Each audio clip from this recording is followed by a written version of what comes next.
ఏంటి సార్, అలా పక్క నుంచి వెళ్లకుండా బ్రేక్ వేసి కారు అడ్డంగా ఆపారేంటి? నేను అలా బ్రేక్ వేయడం వల్లే శ్రీవల్లిని భుజం పట్టుకుందనుకుంటున్నావా?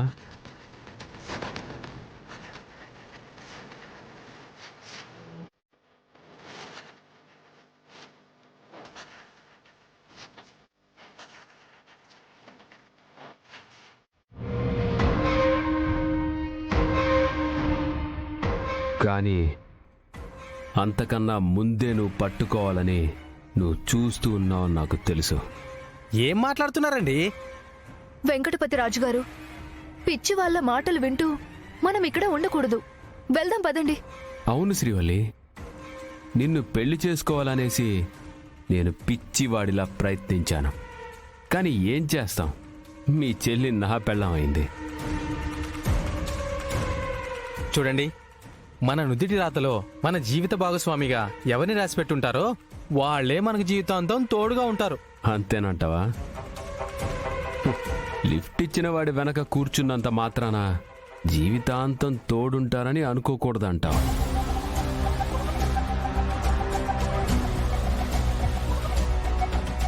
నేనొకటి చెప్తే మీరొకటి చెప్తున్నారు కదండి. నేను చెప్పానా, కావాలని రెచ్చగొట్టి ఏదో ఒక కేసు బనాయించాలని చూస్తాడు. బానే గుర్తుపట్టావు శ్రీవల్లి, నాకు మళ్ళీ ఉద్యోగం వచ్చిందని. ఏమండి, ఎద్దుకు డ్రెస్ వేయగానే అది గంగిరెద్దని, దాని మెళ్ళో దూల కడితే అది పొగరబోతు గిత్తా అని, ముక్కుతాడేస్తే దాని టెంపర్ తగ్గించడానికి అని చూడగానే గుర్తుపడతారు కదా. మీరు కూడా అంతే.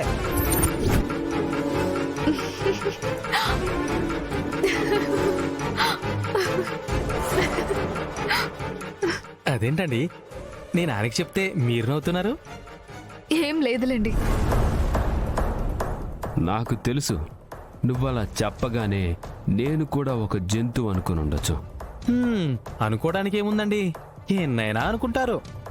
నువ్వు కూడా ఎక్కువగా అనుకోకు. ఏది జరగాలో అదే జరుగుతుంది. కొంతమందికి లిఫ్ట్ ఇస్తే జీవితంలో పైకొస్తారు. చెప్పలేము, పక్కన కూడా కూర్చునే రోజులు రావచ్చు.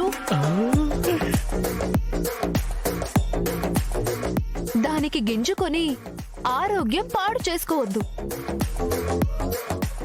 మీకు చెప్పే పాఠాల కన్నా స్కూల్లో చెప్పే పాఠాలకి పిల్లల భవిష్యత్తు చాలా బాగుంటుంది. ఎందుకంటే నువ్వు మారవు కాబట్టి. వెంకటపతి రాజు గారు, బండి స్టార్ట్ చేయండి. మనమిద్దరం కలిసి వెళ్దాం. అలాగేనండి.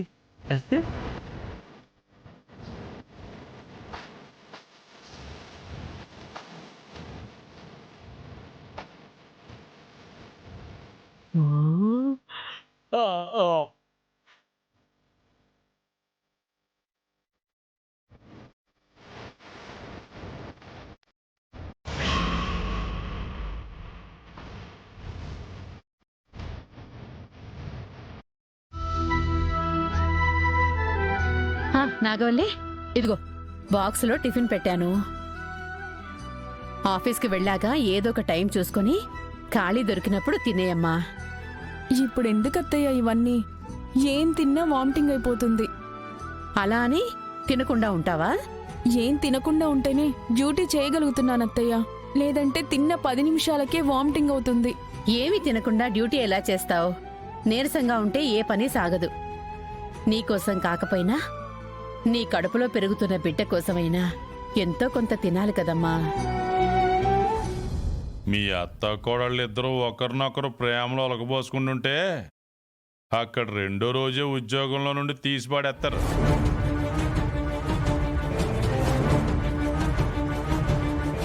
గవర్నమెంట్ ఉద్యోగం అయినా సరే ఆఫీసర్ మన చుట్టాలు కాదు కదా. ఏ టైంకి వెళ్ళినా డ్యూటీ చేయడానికి అనుమతినివ్వడానికి. దేవాన్ దిగబట్టమనండి, టైంకి ఆఫీస్కి వెళ్ళిపోతుంది. కావాలనే ఆయన బయటికి వెళ్ళిపోయారత్తయ్య. ఇక ఎవరూ దింపర్లే అత్తయ్య. అమ్మా, నేనైనా డ్రాప్ చేద్దాం అనుకున్నాను, కానీ బండి తలాలు ఎక్కడా కనిపించట్లేదు. అన్నయ్యే కావాలని తీసుకెళ్ళుంటాడు. అబ్బోడికి సూపుడు వేలు దురతగా ఉందంటే కూసంతసేపు తాళాలు తిప్పుకుంటూ ఉంటానని పట్టుకెళ్ళినట్టున్నాడు వీర్రాజు. అంత దురదగా ఉంటే ఏ కర్రతోనో ఇంకోటేదో తీసుకొని గోక్కోవాలి కానీ తాళాలు తీసుకెళ్ళడం ఏంటి కామెడీ కాకపోతే. అది అబ్బోడి బండి నాకు వల్ల ఆడి పెళ్ళాం. ఎట్టా ఉద్యోగం చేయించాలో అది ఆడిట్టాం. మనం ఎట్టా చెబుతాం? తొందరగా వెళ్ళాలని మీరే అంటారు, మళ్ళీ వెళ్ళకూడదని ఇలా తాళాలు దాచేస్తారు. ఆడపిల్లని చాలా జాగ్రత్తగా చూసుకోవాలి కానీ తను ఏ పని చేసినా ఇబ్బందులు పెట్టకూడదండి. మనకు మళ్ళీ అబ్బోడి పెళ్లి జరగలేదుగా తిరుపతి. పెళ్లినాటి ప్రమాణాలు నిలబెట్టుకోవడానికి. దిగబెడదాం అనుకున్నాను వదినా, కానీ వెహికల్ లేదు. సారీ. పర్వాలేదులే వీర్రాజు, నేనేదో ఒక ఆటో పట్టుకొని వెళ్తానులే. ఆటోలో కూడా పోనివ్వడు. ఆటో లేకపోతే నడుచుకుంటూ అయినా వెళ్తాను మావయ్య. అంతేకాని లేట్ అయిందనో డ్రాప్ చేసేవాళ్ళు లేరనో ఆగిపోను కదా.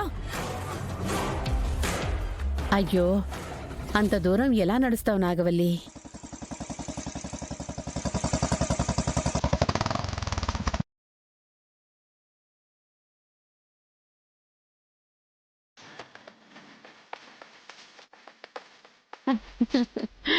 వదిన నడవాల్సిన అవసరం లేదులే అమ్మా.